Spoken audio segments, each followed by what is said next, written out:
Let the Dogs Out, the podcast designed to help you enjoy life with your best friend without all the frustrations. Join us each week as we help families across the country do just that. I'm your host, Corey, and I'm sad to say, once again, I'm not joined by my co-host, Sally. For those of you that are longtime viewers, Sally, where I'm pointing, would normally be sitting here, and she'd be with me today, but she's not. Still working on getting her van up and running. So, but she should be back next week. And so, anyways, that's that. For those of you guys that don't know me, my name's Corey. I'm the founder of Wonder Dog Training. We've trained thousands of dogs across multiple cities and multiple states, and our goal is to help families enjoy life with their best friend without all the frustrations, kind of like I said in the intro. And we're doing a decent job of doing that so far. And this podcast is just another way that we help families do that, whether people are in training, they listen to this, or they're not in training, or they don't even live in one of our service areas, but they just listen to it and get advice. That's kind of the goal, is just help people and give out good, free information that we would normally charge for, but give it out free of cost where people can start training their dogs on their own and enjoying their life with their best friends. So, that's who I am. Today, I am bringing you guys a Q&A. Normally, Sally would take questions in from the audience, and people would write in questions, and then I'd answer those on the show. She would ask them to me, and I wouldn't know what the questions are until she asked them to me. But today, what I'm doing is I'm taking questions that people have asked me throughout the week at transformation sessions, and I've written them down, and I'm going to talk about them and answer those questions for you guys, because if other people are asking, I'm assuming that some of the people that are watching are probably dealing with something similar. And so that's kind of the goal, is take the questions that people ask me and give you answers to those. And so today we're going to be talking about what to do if your dog doesn't want to get on the leash because they're either too squirmy or they run around on whenever it's time to get them on a leash. The difference between a service dog, emotional support animal, and a therapy dog. And then how do I get my dog to sleep through the night when potty training? And are big dogs or little dogs easier to train? And then if we've got some extra time, I might rant about a couple of topics that have flustered me this week and talk to you about those too. So that's kind of what's on the agenda today. Some other stuff you can be looking out for is dog talk. So dog talk is where I come on and talk about a topic related to dogs, dog ownership, dog training, things like that. And then me and Sally will break that down. We've also got interviews. We've done 3 or 4 interviews so far. So if you want to, you can go back on the podcast feed and look at some of the interviews we've done. We've interviewed some amazing folks. So that's that. And then if you like and subscribe to the show and we keep growing the show, I'll keep taking the show on the road and interviewing other people and bring in some knowledge from other trainers back to our show and other dog-related experts. So that's kind of that. I think that's pretty much it. Let me think. Sorry, normally Sally keeps me on track. Okay. Well, I guess with that being said, a couple updates. One, we've got the 1-year anniversary of the podcast coming up in 4 days. April 23rd is going to be the 1-year anniversary, and we might be doing something special on that day, dropping a 1-year anniversary episode. I don't know, because this comes out in 2 days on the 21st. So we might be doing something special for that, so be looking out for that. We've got our 1-year anniversary coming up. So pretty excited about that. Updates with me and Mia, for those of you that keep up with us. We went to search and rescue last week. It was a ton of fun. We had a great time practicing and doing some stuff. She did really good at all of her searches and stuff. Mia is an air scent search and rescue dog in training. She's definitely not certified, but I don't think she ever will either. The lady last week was asking us like, oh, do you ever plan on getting her certified? Or like, do you ever want to like deploy and like help find people and stuff? And I'm like, man, it sounds fun, but for us, it's just a hobby. And she doesn't have the gas tank that she used to have when she was a baby either. I mean, she's 9 years old now. She just turned 9 a few weeks ago. So she doesn't have quite the gas tank that she used to have either. So tired out a little easier. So I don't know if we'll ever do that. But it is a fun hobby on the weekends. And we had a couple clients come out. That was a lot of fun too. And getting to practice some of our other clients and teach them some search and rescue stuff as well. So anyways, if you like the show, you get any value out of the show, please subscribe, like the show. Subscribe, follow whatever platform you're on. If you can like the episode, that'd be great too. That'd really help us with the algorithm. And if you want to engage with me in the comments, you can comment, and I will comment back and forth with you, and you can talk to me on the comments. So that's that. So anyways, also wanted to give a special shout out to a client who I definitely know is watching because he watches every episode and he comments on every episode as well. Today is Saturday as I'm recording, and this is the Sandpay's family's last weekend here in Memphis. They're moving to Hawaii with their corgi. The whole family's packing up and moving to Hawaii. So just wanted to say, goodbye to the Sanpei family here in Memphis for a little while and send us lots of updates. We've enjoyed working with y'all and training your dog for you over the course of time, and seeing y'all at all the tribe events and stuff like that. It's been a lot of fun. And so, yeah, thank you so much. And yeah, hope y'all enjoy Hawaii. Can't wait to get pictures and videos of your pup running around on the beach off leash and having a good time. So yeah, thank you so much. Before we get started, I wanted to read a new review. We got a new review out of our Austin, Texas location, 5 stars from Madeline Newlands. She left this review yesterday, it looks like, and she said, I couldn't have asked for a better experience. Ellie is a change dog, and I'm so lucky to have worked with Courtney, Sarah, and Maya. They were so professional, and I can't wait to take Ellie with me everywhere. So that is what it's all about right there, is taking dogs and really just changing them to where people can enjoy them, right? One of the things I'm going to rant about a little bit later is like, I don't want to just hear about your problems that you have with your dog. I want to hear about your goals. Why did you get a dog in the first place? Like, what was the reasoning that you actually got a dog? And I love this review because she's like, I can't wait to take Ellie with me everywhere. And so great job to our team down in Austin, Texas, doing great work and helping people enjoy life with their best friends, which is what we're here for. And the whole reason we exist as a company is to help people enjoy life with their best friends. So shout out to the Austin team, Madeline and Ellie. Y'all did a great job. I'm sure, Madeline, you did a great job doing your homework. So anyways, we are also excited for you to take Ellie with you everywhere, and hope to see you at some of our Wonder Dog games and events that we do every Saturday. All right, with that being said, I guess it's actually time to jump into the show now. So question number 1 that I got this week, and once again, these are all questions that people have asked me throughout the week at different transformation sessions and stuff. So I've been meeting with families all week and signing them up for training and everything, and people ask me these questions. And so this is just, me giving you answers to the questions that I'm getting commonly asked. And I'm taking notes every time people ask me questions, writing them down so I can bring them onto the podcast. And I really like doing that because it's a lot of fun. Because sometimes I'll sit down and be like, okay, what should I talk about this week or whatnot? And I'll just go blank with ideas. But it's like, if I just take the questions that you guys already asked me, or of course when Sally takes the writing questions or people ask her questions or whatnot. But whenever I'm doing it, it's a lot of fun because it's just stuff that I'm already talking about. So, all right. So with that being said, question number 1 I got is, I met with this weenie dog this week, and she is super cute, super squirmy though. And her owner has a lot of trouble leashing her up. And so there's a couple different categories. That are kind of problematic here. So number 1 is, I'm going to talk about her specifically. Like, the dog will like go on the bed, but then like to leash up, but then it's just like super squirmy and stuff. And then the second big problem that people run into with this is like, their dog is so excited to go out for a walk that they start like running around the house. They won't come to him, won't let him actually put the leash on and stuff. And so those are kind of 2 separate problems. I guess it could be a third problem too, which is like, if you wanted to like put your dog in the crate or something, like, cause you're about to go to work, and then the dog's like, I am not getting in the crate. This would kind of be similar, but different. Let me grab a notepad. I don't know how, but at our office, these things just show up. I've never bought these big like Post-it note notepads. I've never bought them before, but they just show up. Even like whenever we're about to run out, there's just like new ones around, and I love it. So whoever's doing that at our office, thank you so much for buying these, because these are really helpful.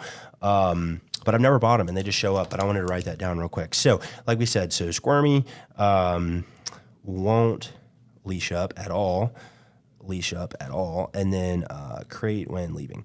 I just want to keep myself on track.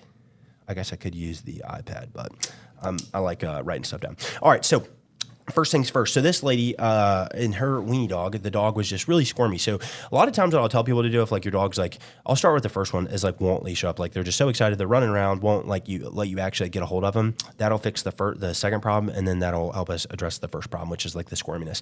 So if you are like, hey, you ready to go on a walk, a WALK, whatever you say to your dog to like actually get them ready to go, and then they just get excited and they start like bolting around the house, start running around the house, things like that. What do you actually do to be able to stop that from happening? Well, a couple things. Number 1, I would say training your dog on like a nice like place command would be really good. So like being able to tell your dog to like get on an object, a dog bed, point to a couch, whatever it is, and like say place or bed or whatever it is, and they get on there. That'd be really helpful to kind of isolate the dog to a particular space. And then what I'll typically do is I'll just like give the dog a treat. I'll grab the dog collar and then boom, clip the dog up, easy. So how do you actually do that though? So one thing I'll say is like, if your dog sees you grab the leash and then they get too excited and stuff, what I'd probably do is I just kind of flip the order of events. So if I want the dog to walk, like let's say your leash is by the door and I want the dog to like walk over to the door with me, rather than telling the dog, hey, do you want to go on a walk? I would say, hey, I would go grab the dog by the collar and I just walk the dog over the door, clip the dog up, boom, now I go on a walk. That would be option number 1. Option number 2 would be train your dog to play. So you could put like a little dog bed by the door or something like that. And then you could actually like grab a treat or something and then get the dog to like get on the dog bed and then sit. Then from there, you could grab the dog's collar, clip the dog up, boom. You could grab the leash, give the dog a treat, and then clip the dog up while the dog's grabbing the leash. And you just do this over and over again, and the dog finally realizes, like, oh, if I actually want to go on the walk, then I have to just, like, sit and be still here, right? So that'd be the first thing. I would say try something like that. You could also kind of secretly go grab the leash and then go find the dog in the house and catch the dog while they're sleeping or something like that, clip them up and say, hey, you ready to go on a walk? Something like that. You could put the leash behind your back, go approach the dog, do the same thing, grab the dog's collar, like pet on the dog. There's a bunch of different stuff, but basically, like, get the I guess the overall principle here is like get to the dog before it becomes a problem, right? So if like the dog, like you say it like, hey, you want to go on a walk or whatever it is, or you want to go or whatever it is, and they're like super excited, go get the dog before it's actually a problem. Or get the dog to do something alternative before they start doing the bad thing that you don't like, basically. And of course, there's like training solutions. Like we could, call the dog and like, use a remote collar and like call the dog to us and like get them to sit and stay. There's a bunch of other stuff, but this is all just like very simple. Like you don't need a trainer for this. This is just like stuff you can do by yourself, right? So that would be what I'd say to start. So that would cross off like the list, like, hey, my dog won't leash up at all, right? Okay, so the next one I'd say is like, okay, what do I do if my dog is too like squirmy or something like that? What do I do if my dog is too squirmy? Well, what I would probably say to do if your dog is too squirmy, like, so if your dog gets on the bed and then they're just like wiggling around, they're flopping, they're like doing all sorts of crazy stuff, I would, like, let's say you're trying to put on like a prong collar or harness or something like that, right? And your dog won't let you because they keep flopping over, they're too squirmy or something like that. Like I said, what I typically do, kind of a couple different things. Let's say there's no leash on the dog and you're trying to get a harness on the dog first. What I do is I'd bend down to put the harness on. As soon as they flop or they start getting squirmy, I'd stand back up and I'd stand up straight and I'd wait for the dog to settle down and then I'd bend down again and I'd try to do the same thing. And then when they start going crazy, I'd stand back up and I'd do that over and over again until the dog realizes like, hey, if I stay still, the human will then put the thing on me. That would be what I would do, number one. The second option would be you could put a leash on the dog first and foremost, because not a lot, but some dogs are like ploppers. So like you go to like put the harness or the leash on them or the collar on them or something like that, and then they just like plop down. That's no fun either. And so what you could do for that is you could also,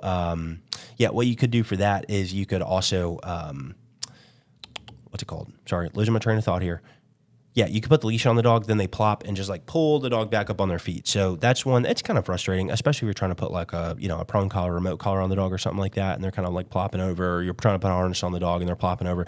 It's a little bit annoying. So like I said, just put a leash on their flat collar, they plop over, you take a couple steps back, say, come on, and then you get them to do it again, sit, try it again. They plop down, take a couple steps back, pull the dog to you, get them to sit again, and you just start teaching the dog, hey, if you actually want to go on the walk like we're about to, all you have to do is just sit and be still so I can put this collar or this harness or whatever it is on you, and then from there, we'll go do it.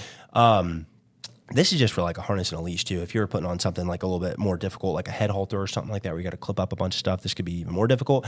But that would be generally speaking what I would do if the dog was just like too squirmy. I would start by bending down, wait for the dog to get squirmy, and then as soon as they do, what I'll do is, like I said, stand back up, wait for the dog to be still, go back down, and I'll just repeat that over and over again. I start conditioning the dog to say, hey, if you want me to put this on you, you got to be still. You got to be chill, and you got to be still. Right? That kind of rhymed. So anyways, if you do these and you lock in on both of these, it'll work for sure. Like just, lock in, get your dog to like sit down, stay. And if they start flopping, like I said, put them on a leash, take a couple steps back. And we kind of already addressed the issue of like, they won't, go at all. A kind of separate issue that's like similar but different is like, let's say you're getting ready to go to work in the mornings and like you're ready to go to work and you're like you're dressed, you're ready to go, and like you're grabbing your purse or your keys or whatever it is, and then you're about to put the dog in the crate and they start running away because they don't want to get in the crate. That's very frustrating for a lot of owners. Just a lot of this too is like dogs that won't come in the house before you go to work. That's a separate issue. Might make that a separate podcast topic, but if your dog does that and they don't want to go in the crate in the mornings, one thing I do is I always just tell owners, like, switch the routine up. So if like your routine, like Mia's got my routine dialed to a T. Like the last thing we do before we walk out the door to go to the office in the morning is I take the coffee from the pour over and I pour it into a mug, like a to-go mug. And as soon as I start pouring it, she's literally across the room staring at me. And as soon as I start pouring it from the pour over thing into the mug, she stands up, walks over to me, and she's like, hey, we're ready to go now, right? And so I always just tell owners, switch the routine up. So if you're like last steps before before you're about to walk out the door to go to the office is you grab your jacket, you put your jacket on, you grab your keys, grab your purse or whatever it is, and then you're like about to put the dog in the crate. I would say just take it like 3 or 4 steps earlier, put the dog in the crate before you grab your jacket and your purse and your keys and stuff like that. If you say crate and your dog starts running from you, kind of go back to what we just talked about earlier, is like go to the dog and don't say anything first. So like go to the dog, grab their collar, walk them over to the crate. Another way you can kind of incentivize this if you want to, and I think we talked about this on the crate episode, is just like get a special snack that your dog likes that's like associated with the crate, right? So if like you only give him bully sticks when he gets in the crate, perfect. Give him a bully stick when he gets in the crate, or give him a special like snack or something like that when he actually does get in the crate. That's a way you can kind of incentivize the dog to like actually want to get in the crate. But, yeah, that's kind of what I would say to do is like go up to the dog and grab the dog and put the dog in the crate, and don't like tell him crate like until you got a hold of the dog. That'd be number 1. Number 2 would be, like I said, change the routine up. So before you like put your, jacket, purse, keys, all that kind of stuff, actually go get the dog and then make the dog like sit and stay there, or like go get in the crate first. Also, so I've lost my train of thought a couple times while I've been talking. I want to say, and my voice might be a little funky too, a little sick, and I haven't really slept very well in like the last like 3 or 4 days. So forgive me if my brain's a little tired. But I still wanted to put out an episode anyways. So that is question number 1. How do I leash up my dog if they are too squirmy? But then also the other questions is like, what do I do if my dog won't leash up at all and they're making me chase them around the house, or if I'm getting ready for work and the dog's taking off on me? How do I fix all that stuff? So hopefully that helps some of you out there. Once again, if you got any value out of the show, please share the show with a friend, family member, colleague, something like that has a dog. Maybe you know a friend whose dog like doesn't listen to him in the mornings before they're about to go to work, causes him to be late to work. Send this episode to him. That'd be really helpful to me and to Sally, and yeah, help us grow the show. So thank you so much. All right. Second question is the difference between a service dog, an emotional support animal, and therapy dog. All right. So let's start with writing it down once again. All right. Let's, and I'm sure there's going to be some like technical small differences. I'm speaking in generalities here for like the common viewer. I'm sure I'm going to miss some technical details and stuff like that. So if you are an expert on all this stuff and you want to roast me in the comments, feel free. But these are the generalities of the differences between service dogs, emotional support animals, and therapy dogs. Because we have a lot of people that'll come to us and they'll say like, oh, I want my dog to be a service dog, or I want my dog to be an emotional support animal, and I want my dog to be a therapy dog. And then whenever I actually give them the description of what these 3 things are, they then change it to be like, oh, I want my dog to be that instead. So this is kind of just a breakdown of what the difference between the 3 is. So let's start with service dogs. Service dogs are a dog that is trained to perform a task to assist with a disability, basically. So in order for a dog to be classified as a service dog, the person has to have a disability, and then the dog must do something that assists with the disability. So some examples of these would be, I could give you a few off the top of my head. I would say number 1 is like people with like PTSD. They can be comforting, they can be calming, things like that. It could be people with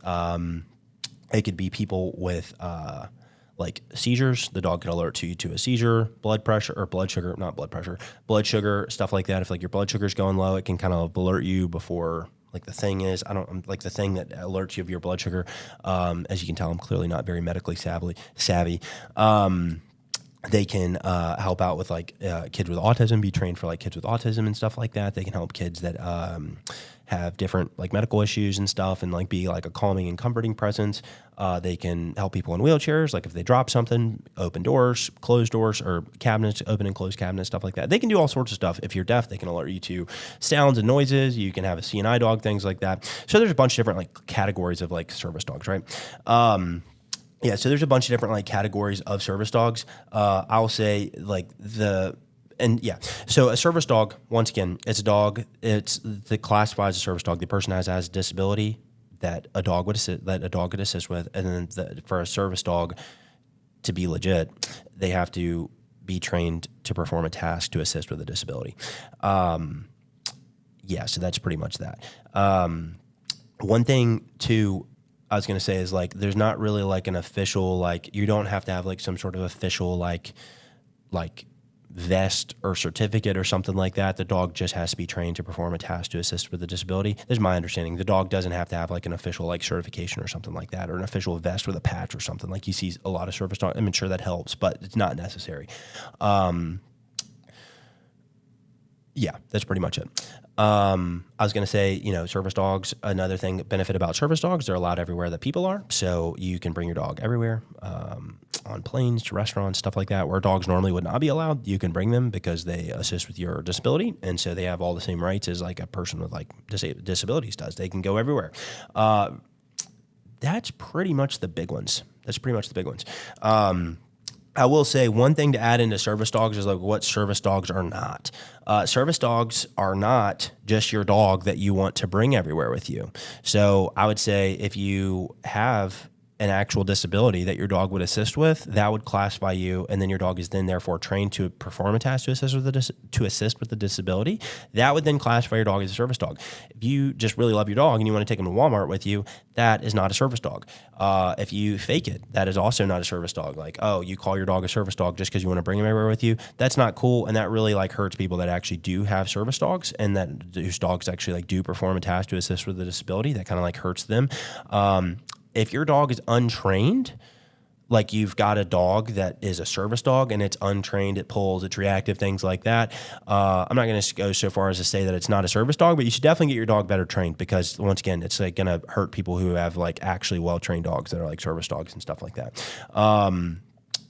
I would say one thing that you want to see in service dogs too is like they're pretty environmentally sound. Like I've seen people with like service dogs and I'm putting that in quotes, but like service dogs, and then they bring them out in public and their dogs are like nervous train wrecks. Like they're like panting like crazy. They're looking around like crazy. They're just, you can tell they're anxious. They're fearful of the environment itself. That's not going to make a great service dog. You want a service dog that's very environmentally sound. Like it doesn't care about loud noises, doesn't care about being in big crowds, doesn't care about people, and can just be somewhere and like chill. Like if you are at a restaurant, they can lay down next to you. They're not just scared out of their mind and like looking around like, oh God, I don't want to die here.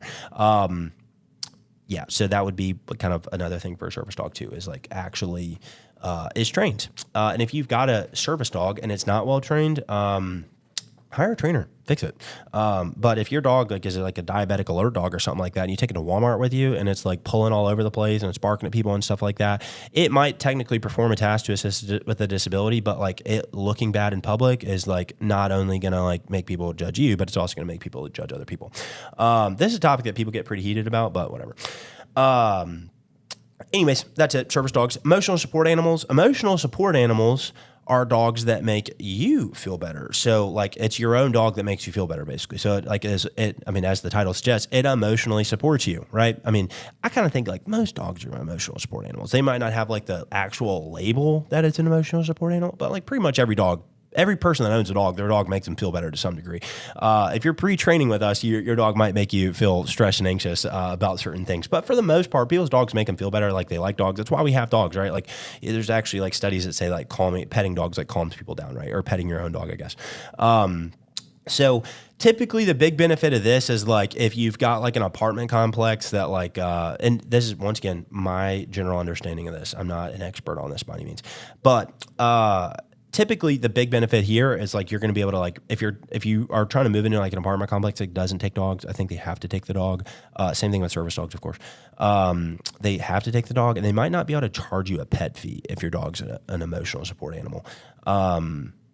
Yeah. But they don't have the same rights as service dogs. So you can't have an emotional support animal and take it to Walmart or to the restaurant that doesn't allow dogs because it's your emotional support animal. For that to classify, it has to be an actual service dog. And if it's not, then you don't have the same rights. So, yeah, I think a doctor's note can help out with the service dog thing too. Like having a doctor's note that says like this person would benefit from a dog that's trained to do this. I meant to mention that too when I was talking about service dogs. Doesn't have to, from my understanding, but it might help. Anyways, and once again, talking in generalities here. I'm not an expert on any of this, but these are like my general understanding. Anyways, emotional support animals, like I said, it's basically just a dog that makes you feel better, and it doesn't have the same rights as a service dog, but it does have certain rights. Like it does help you with certain things. Like I said, apartments, maybe skipping a pet fee or something like that.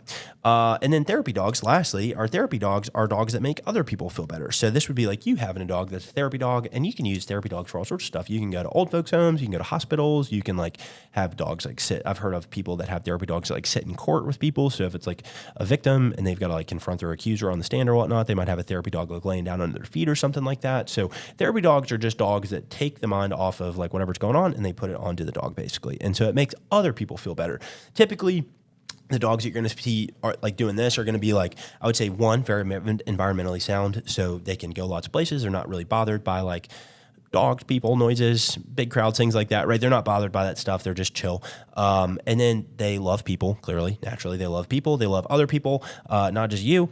And yeah, they let people like pet all over them and rub all over them and make people feel better and stuff. And so that's kind of the difference between an emotional support animal, a therapy dog, and a service dog. So, if you want one of those, hopefully this kind of helps you classify like what you actually want. Because like I said, I had a family this past week and they're like, oh, we want this dog to be an emotional support animal for our son. And then so I kind of broke it down. They're like, oh, okay, we actually want him to be a service dog for our son long term, where he can actually go places and like help him whenever he's having episodes, things like that, right? And so that's kind of the difference between an emotional support animal, therapy dog, service dog. So that's question number 2, and I get that one a lot. So hopefully this will help out some people. And yeah, once again, if you just learned anything new, please share the show with a friend, family member, colleague, subscribe, like the show, things like that. That'd help us out a lot. And then 2 more questions for you guys that I got from this week. Pardon me. How do I get my dog to sleep through the night? This is question number 3. How do I get my dog to sleep through the night when potty training? Okay, so this is one that I get a lot from owners is when they're in the potty training process, like you got a new puppy and they're like waking up in the middle of the night, like at least once in the middle of the night or twice in the middle of the night to like let the dog out and stuff. And that's definitely necessary for some dogs. Some dogs like come out of the box and they can sleep through the night and they're fine. They're not going to pee and poop in the crate. Some dogs will wake up and whine in the middle of the night to get you to let them out and stuff like that. Some dogs will... yeah. Anyways, that's pretty much it. So how do you get transitioned to the point where like you can actually let the dog out or like sleep through the night? Because I'm a big advocate of like owners getting their sleep. Like, I mean, I haven't gotten sleep very well in like 3 days and I feel terrible. So like, I can only imagine like weeks and weeks of like you being up because your puppy's crying or screaming, potty in the house, all that kind of stuff, or waking you up in the middle of the night to potty. So I'm a big advocate of owners getting their sleep. So how do we fix this? Well, what I would typically say is like, let's say that you go to bed at 10, you let the dog out right before 10 and like you sleep like 10 to 6, right? We'll just use that as an example. So you let the dog out right before bed and then you wake up at 2 o'clock to let the dog out overnight. What I would say is just start backing it up little by little until like 6 a.m. basically. So like, you do that for a week or 2, you're letting the dog out at 2, things are going fine. Then back it up to like 2:30, 3 o'clock, something like that. Then a week or 2 later, back it up to like 4. Then 5, then 6, right? And let's just see like what the barrier is and then kind of adjust from there. So like if you are letting the dog out at 2, then you go to 3 and then 4 and the dog's like peeing in between like 3 or 4. Okay, then it's like, all right, well, we got a good baseline. So we're going to keep waking up at 3 for a little while until the dog can hold their bladder a little bit longer, right?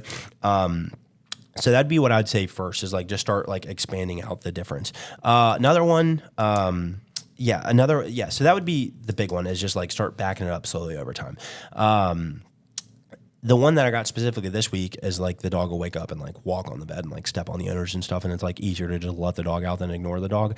I would say if that's happening and it's like affecting your sleep that much, I would probably just make the dog sleep in a crate overnight. Like put the crate right next to your bed. The dog's still sleeping next to you. He's still in the room with you, things like that. But just put the dog in a crate because you might not actually need to go potty that bad. But it's like, well, if I can wake the owners up, then I will. And once again, dogs are creatures of habit, right? So if they learn like, oh, I can wake the guy up in the middle of the night and he's going to take me outside and we're going to have a good time, then why would he not just keep waking up at 3? Even though it's like bothersome to you, it might not be bothersome to him, right? So I would say that would be a big thing there too, is like just like teach the dog like, hey, if you are anyways, start backing it up overnight, make the dog sleep overnight in the crate. A couple other little tips you can do to help out with this is number 1 is like cut off food and water earlier. So if you're going to bed at 10, you might take up the water at like 7 or 8 and give the dog water like right whenever you wake up, but take the water up at like 7 or 8 and then feed the dog maybe at like 5 or something like that. Feed dinner at 5 or 6. And then, hopefully we can get a couple pees and poops before then. So then ideally if the dog does need to go outside overnight, it doesn't happen much longer before the dog just like their, bladder and stuff like kind of changes and they're like, okay, I don't need to go potty anymore. That'd be another idea too, is like take up food and water a little bit later. And then the last one I would say is if your dog is waking you up in the middle of the night to go potty, I would say make it the least fun potty break possible because we don't want this to be reinforced over and over and over again where the dog's waking us up all the time, every time, right? So this is kind of how I think about this. So I don't want to wake up every night to let the dog out at like 3 or 4 or 2 or whatever it is. I don't want to do that every night. So I want to make potty breaks overnight as least fun as possible. That's probably not proper English, but whatever. So what I mean by that is like, let's say your dog's like sleeping in a crate and then they start whimpering or whining or barking or whatnot for you to let them out in the middle of the night. I'm going to go get a leash. I'm going to let the dog out. I'm going to clip the dog up. I'm going to take him right outside on a leash. We're going to potty, come right back in, and go to the crate. When they go potty, I'm going to say, I'm in a monotone voice, go potty, go pee, go poop, whatever your command is, good boy or good girl, whatever, and then from then, I'm going to walk them back in, and I'm going to put them up. I'm not talking. I'm not excited to see the dog overnight. I'm not giving like high praise, good boy, yes, go potty, like that during the middle. I would maybe during the middle of the day. I'm not doing none of that. I want to make it as boring as possible for the dog. I want them to realize like, oh, when it's middle of the night, it's dark still, and my owner's in pajamas, I go potty real quick, and then I come back in and I go to sleep. Because if I make it fun, the dog's off leash and they're like, oh, I'd rather go sniff the backyard than come to you when you're calling. And so now you're outside for 20 minutes in the middle of the night. Now you're awake. That's not cool. So put them on a leash, take them outside, make it real boring, come back in, back into the crate, boom, you're back to sleep. That's it. We don't want to make potty breaks fun in the middle of the night, because once again, dogs are creatures of habit, right? If they start learning like, oh, I can wake up in the middle of the night, this is kind of fun. This is actually a lot more fun than being in the crate overnight. Why would they not keep waking up, right? So I want to try to teach the dog, hey, this is not fun. This is not exciting for me or you. So please go potty, do your business, and then that's it, right? And so that's a bunch of helpful tips, like I said, for how to get your dog to sleep well through the night when potty training. Once again, I'm a big advocate of people getting their sleep. So if your dog's doing this, hopefully some of the stuff I just said can help you out, where your dog's not waking you up in the middle of the night to go potty. Hopefully this will help out some, because I really, like I said, if you're getting woken up, I want that to keep happening for you, because I know how frustrating that can be. I know how annoying that can be. So I really hope that this will help out. So if you know somebody that just got a puppy and they're potty training and they're getting woken up in the middle of the night, if you don't mind, send this episode to them. That would be helpful. And if you're doing that, while you're at it, go ahead and subscribe to the show, like the episode. That'd mean a lot to me. And last but not least, question number 4, which is, are big dogs or little dogs easier to train? I get this one a lot. I get a lot of just like random, like not really random, but like dog training questions like this are like, are bigger or little dogs easier to train? What's your favorite breed to train? What's the hardest breed to train? What's your favorite part about being a dog trainer? Least favorite part about being, like, stuff like that. But this is a question I get a lot. And this week I met with a family with a little dog, and they were asking like, what's easier to train, like big dogs or little dogs? And I don't really have an answer. I think they all kind of train the same. There's like pros and cons to both. I think little dogs are typically like, most little dog breeds are very smart dogs, Chihuahuas, Schnauzers, Yorkies, Shih Tzus, Bichons, right? Those are all like very like smart breeds. Like they're all smart. Some of them have got their own unique personality traits. They're a little goofy, a little stubborn, things like that, right? But most of them are pretty sharp. And normally most dogs I meet are like either like goofy or edgy, and some of them are kind of in between, but like goofy or edgy. And like goofy is like kind of like do kind of in their own world, and then like edgy is like really sharp, and like sharp movements, things like that. A lot of like puppies, like not puppies, but like little dogs are like very edgy. Like they're just sharp. Like they've got quick motion. They're like they got good balance, good control, good energy, or good agility. They can jump high, things like that, right? And so like a lot of little dogs are like edgy, and so they're super smart, and so I'd say overall they're easy to train. Big dogs are easy to train too, though. In my experience, I mean, some dogs are a little tougher than others, clearly, but big dogs are easy to train too. One thing that I really like about big dogs is just like, I don't know, maybe it's like I can use like my whole like hand in my whole body or something like that. But if I'm walking like a little Schnauzer, like the family that just came into the building right before I shot this episode, they had like a little Schnauzer, and if I'm working with like a little Schnauzer, I'm like, I'm using like 2 fingers on the leash versus like a German Shepherd. I've got my whole hand on the leash or something like that, right? There's just more dog with like big dogs. There's just more dog to train because they're bigger, right? And so I would say maybe they're a little like, maybe not easier to control, but maybe easier to maneuver than a little dog or something like that, just because like I've got more dog to move. But overall, they both train up just fine. Like I said, some dogs are going to be easier than others. Some dogs are smarter than others. Some dogs are, more intelligent overall, things like that. But overall, we love big dogs. We love little dogs. We love dogs in between. We love giant dogs. We don't really take dogs that are like too small. And when I say like too small, I mean like sub 5 pounds, like under 5 pounds. We don't really train a ton of those unless owners are just like, man, Corey, we really want you to train our dog. Please train our dog. And the reason for that is just because like, man, it's like the collars don't fit. We've got to like, the collars don't really fit. And so they just, there's just not enough dog there, I guess, so to speak. Like, there's just not enough dog there to like speak. Like with like a little dog, like a little like 2-pound dog or something like that. It's like, what you can do with that? Like, what are, put it, if it's being bad, just like pick it up, and I'm just kind of goofing around. But We don't really train a dog like a ton of. I'd say like most of the we've kind of dropped it down over the years, but it used to be like no dogs under 10 pounds and like under 7 and under 5. But we don't really train a dog like a ton of dogs like that little. For example, the other day I got like I can't even remember the breed. It might have been like a teacup Yorkie or something like that. It was like literally like less than a pound. Like it would quite literally fit in the palm of my hand. Like it was that tiny.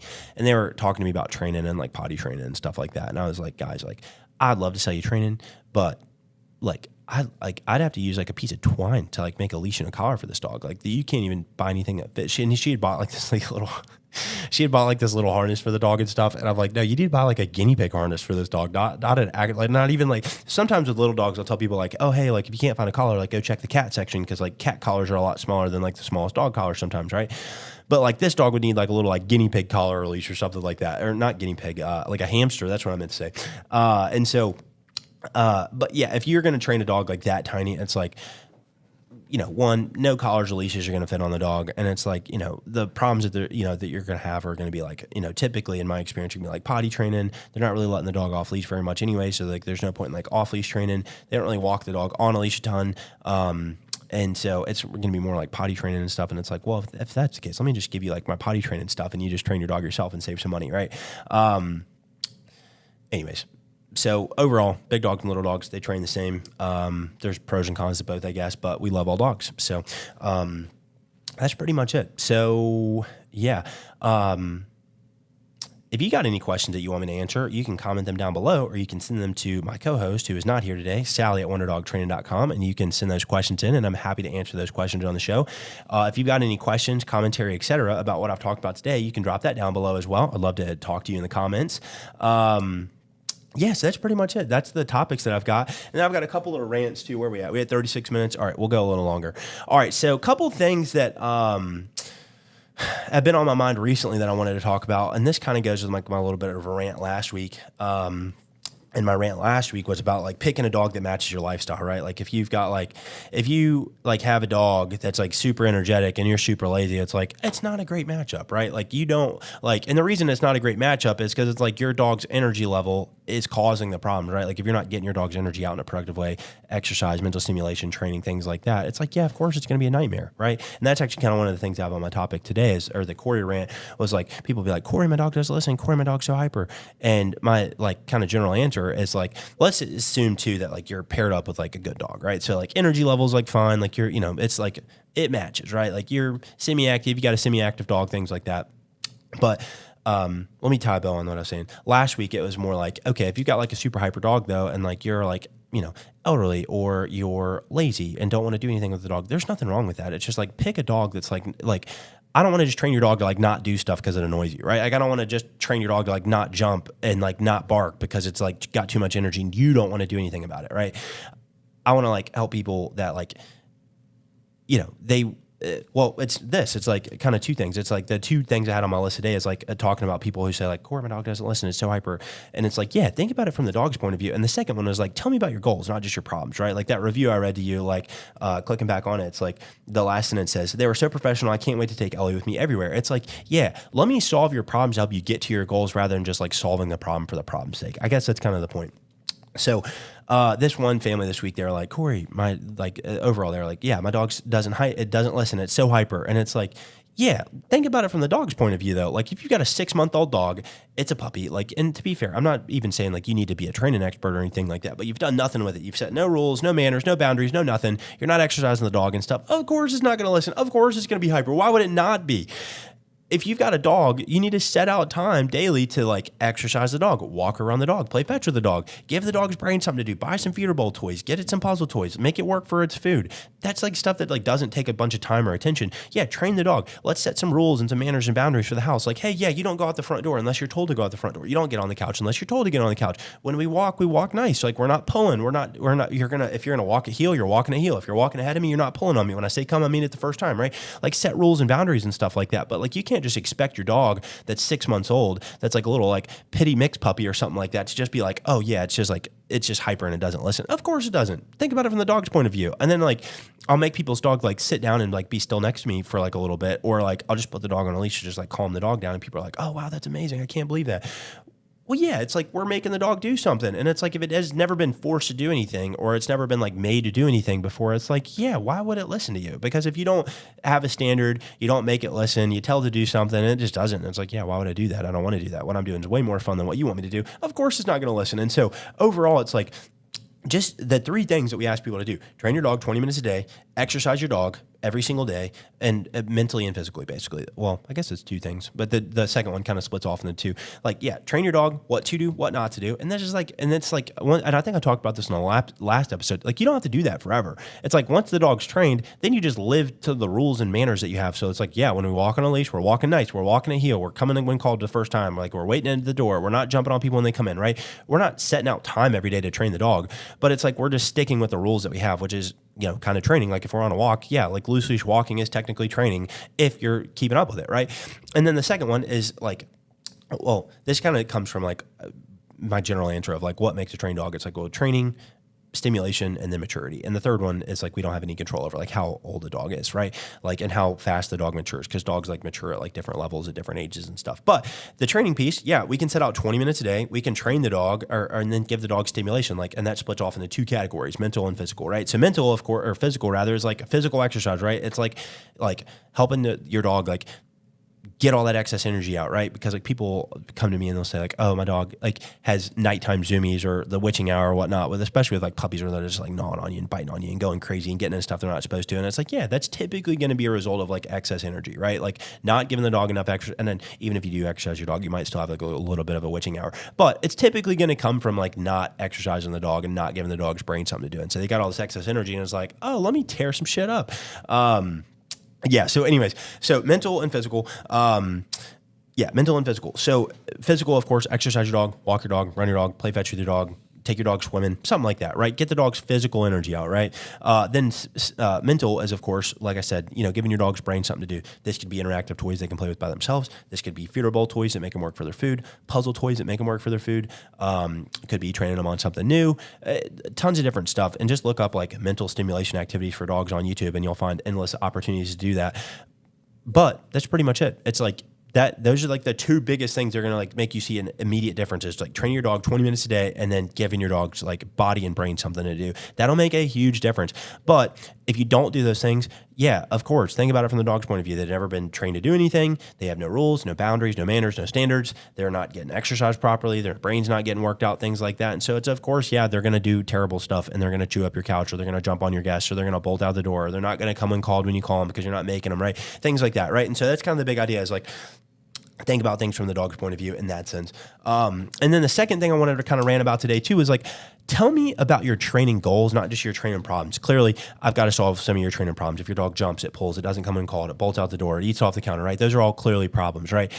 But I don't want to just solve your dog's training problems for the sake of solving your dog's training problems. I want to train your dog, clearly fix the problems, but we want to get you to your goals. Tell me, why did you get a dog in the first place? Did you want to be able to like take your dog on nice walks after work and like de-stress after work? Did you want to be able to take your dog to patios with you and like hang out with you under a table when you're drinking a beer in the springtime? Did you want to be able to travel with your dog? Did you want to be able to take your dog running with you? Did you want to be able to take your dog have your dog off leash and like actually come back when called when you take them to the dog park, right? Things like that. Tell me about your training goals, not just your training problems. And so like one of the things I've been thinking about switching is like when I'm telling people like their transformation session, like make a list.